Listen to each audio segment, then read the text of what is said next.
¿Sí? Ciclo 2. Ciclo de sugerencias: paleoindios, mamuts y volcanes de la cuenca de México.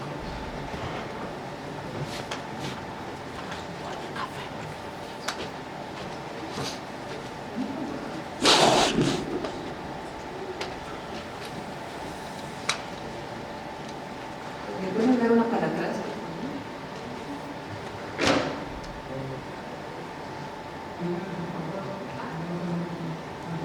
¿Alcanzaste a grabar el mismo? No, yo sí lo grabé.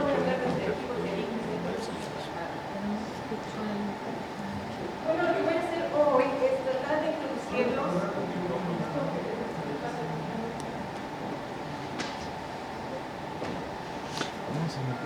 Lo que quiero hacer el día de hoy es introducirnos un poco a la cuestión de la cuenca del Valle de México, cuáles son las evidencias de hombre temprano que tenemos, y el contarles un poquito los 18 años que llevo de haciendo este tipo de trabajo. Como van a ver, el hacer ciencia es un proceso que tarda mucho tiempo y tiene uno que ser muy, muy paciente. Entonces, creo que me voy a ir al cielo un día porque yo soy como santa, una paciencia increíble. Bueno, estamos en el siglo XXI y todavía estas tres preguntas que ustedes podrían decir que son, pues hemos estado tratando de trabajar con ellas durante mucho tiempo, pero en realidad todavía siguen muchas discusiones para tratar de descubrir quiénes fueron los primeros americanos, de dónde vienen y cuándo llegan a América. De hecho, pues todo este simposio está dedicado a tratar de contestar estas preguntas. Y bueno, todo el mundo conoce las diferentes propuestas de cómo entran los diferentes grupos al continente americano, pero yo solamente quiero poner esta figura para hacer una serie de comentarios. Como vemos, está aquí la ruta, digamos, del medio del continente, que todo el mundo conoce, la que todos aprendimos en la primaria, de cuando entraron los humanos por acá, por el estrecho de Bering, y llegando hasta el cono sur. La ruta del Pacífico, que ahora está así como bastante de moda y que podría explicar sitios como por ejemplo el de Monteverde. El de la ruta del Atlántico, que también explica una serie de presencias de DNA que tenemos en este contexto. Pero yo quise poner esta figura más que nada para mostrarles que la posición de México es bastante interesante porque estamos en medio del continente americano. Entonces, ya sea si los americanos entraron por el norte o de alguna manera por estas partes de aquí y llegaron hacia el sur del continente, o quizás, como hasta este momento sabemos que de los sitios más antiguos es este de acá de Monteverde, quizás también pudo haber algún tipo de migración hacia el norte. A mí lo que siempre me da mucha risa pensar es, yo no me puedo imaginar que en realidad los humanos caminan en línea recta. Así es que yo pienso que estos modelos en realidad pues nos dan una idea, pero los humanos no caminan en una línea recta, y pienso que más bien son como procesos radiales, como por ejemplo lo que Guadalupe decía, de que quizás algunos llegan por aquí y se van para acá.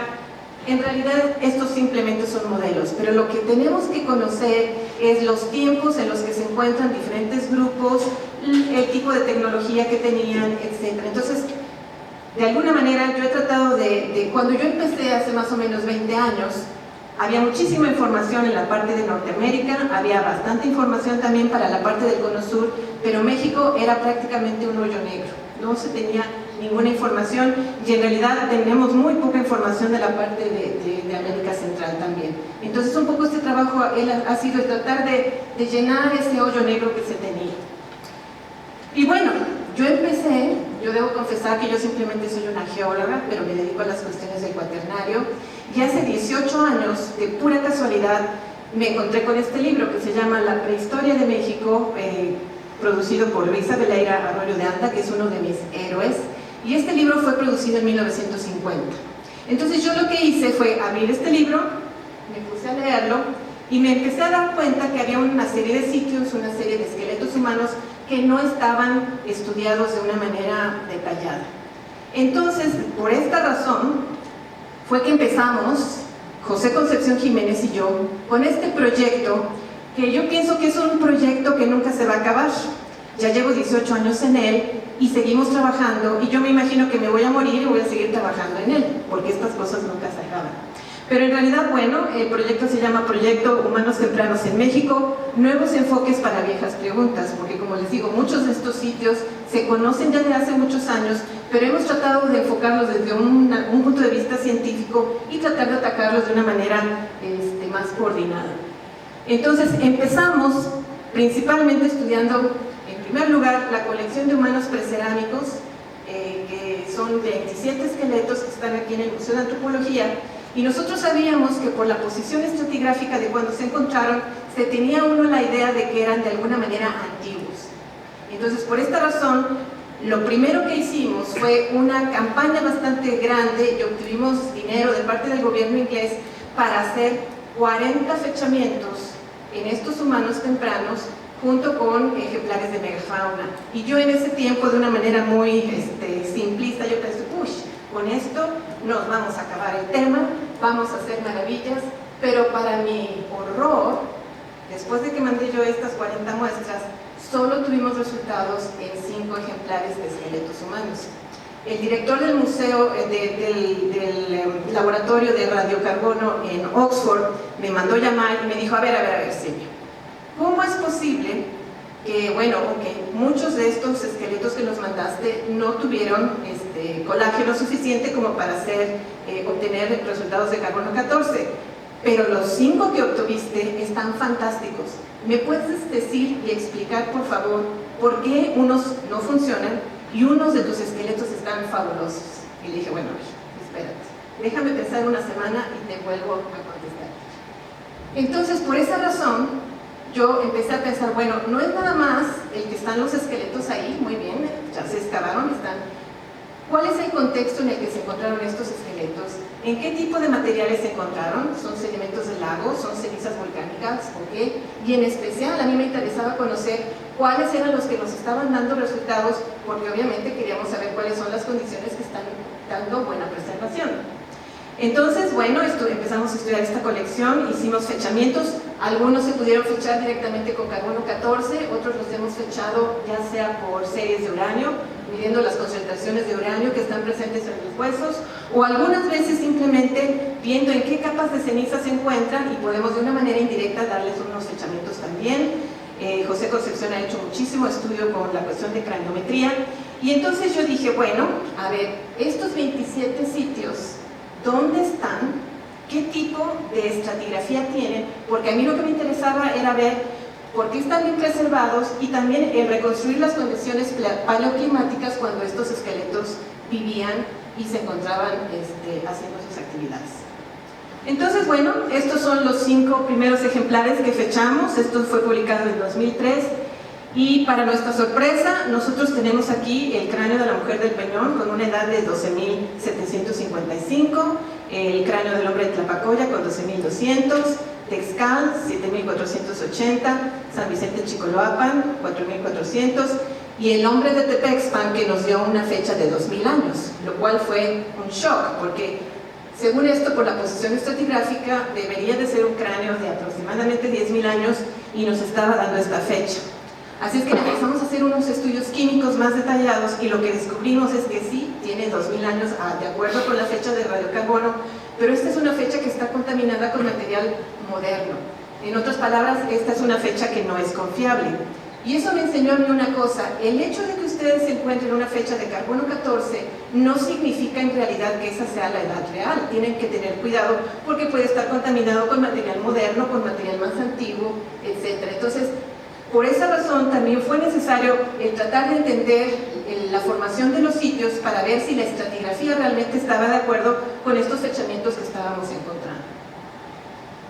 Entonces, bueno, estamos aquí en la cuenca de México y durante el Pleistoceno superior Holoceno, que es cuando vivían estos humanos que se pudieron fechar, los más antiguos, tenemos la presencia de sedimentos del lago, cenizas volcánicas y flujos de lava. Entonces, este es un mapita otra vez con la posición del lago, más o menos cuando llegan los españoles hace 500 años, la extensión máxima que se conoce, y pueden ver varias cosas. La Ciudad de México se encuentra ahorita aquí, entonces había un pequeño islote ahí, y de hecho, por ejemplo, la mujer del Peñón, el humano más antiguo que tenemos ahorita para la cuenca del Valle de México, se encontraba en un pequeño volcancito, es una isla, Y esta isla está rodeada por una serie de manantiales termales que están produciendo una serie de travertinos, y es en estos travertinos, los travertinos son, imagínense que sale el agua caliente y cuando sale se evapora y deposita unas capitas de carbonato de calcio que se van incrementando, y en esta porción alrededor de esta islita en medio del lago tenemos aproximadamente 2,5 metros de travertino. Pero es muy bueno desde el punto de vista porque se preserva el esqueleto ahí y está ahí muy bien preservado.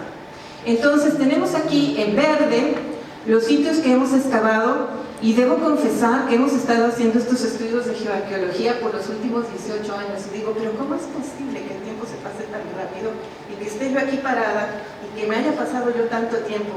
Pues en realidad no lo he sentido porque ha sido inmensamente divertido y apasionante, así es que se los recomiendo ampliamente. Entonces, en verde tenemos los sitios excavados. Entonces, con mi famoso libro de Luis Abeleira, abrí su mapita y dije, a ver, ¿cuáles son los sitios? Y viendo los esqueletos que ya teníamos fechados, y entonces durante estos últimos 18 años he estado excavando en Tepexpan, en Santa Isabel Iztapan, en los Mamuts de Tocuila, en San Vicente Chicoloapan. Estos triangulitos rojos corresponden simplemente a sitios que han sido fechados con carbono 14, pero no hemos hecho excavación todavía. Sitio de Tlapacoya. Y últimamente tengo una estudiante que está haciendo su doctorado en Matul, en el área de Tequisquiac. Todos estos sitios ya se conocían desde los años, bueno, muchos de ellos desde los años 50, y debo decir que todos estos sitios han sido encontrados por chance. Nunca, bueno, a menos que pueda contar con Tepexpan, que fue descubierto con estos métodos geofísicos, pero es el único, todos los demás han sido por puro chance. Deben acordarse que esta ciudad en la que estamos ahora tiene por lo menos 26 millones de habitantes y se han hecho construcciones por todas partes. Y con toda esta construcción tan inmensa que se ha tenido, estos son los únicos especímenes que se han encontrado.